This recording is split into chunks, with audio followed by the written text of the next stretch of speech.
রে তুই কান্দস না কেন? আমার কান্দন আহে না। মা, ভাইয়ারা না করো না, ভাবিরে মারতাছে অনেক। মারুক, তোরা তো পোড়াই কে? আয়েশা মাইয়ারে নিয়ে যাইবে, এই মাত্র মাইর দিছি। বাবাজি, আমার মেয়াটা অনেক সরল। আমি সকালে আইয়া আমার মেয়াটা নিয়ে যাবো। সরলা, তুই এমন কেন?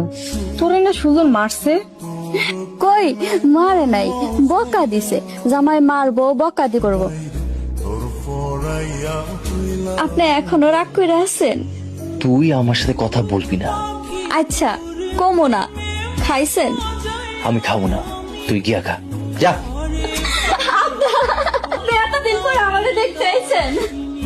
তুমি এখন তোমার বাপের লোকে বাড়িতে চলে যাও। আম্মা, সরলারে মাফ কইরা দেন। না, এইরকম বেহায়াবো আমি বাড়িতে রাখুম না। আব্বা এসে কথা কম, নাইলে আব্বা অনেক কষ্ট পাইব।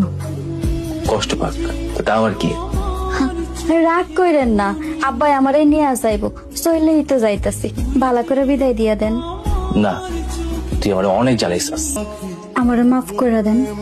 না, তোর কোনো মাপ নাই, এখান থেকে চলে যা। কিরে মা, একা একা খারাপ রইছস? মন খারাপ? না আব্বা, মন খারাপ না। তুই আজকা শাড়ির বদলে সালোয়ার কামিজ পরছস? এখন তো সংসার করতেছি না, তাই শাড়ি বাদ দিয়া জামা পড়ছি।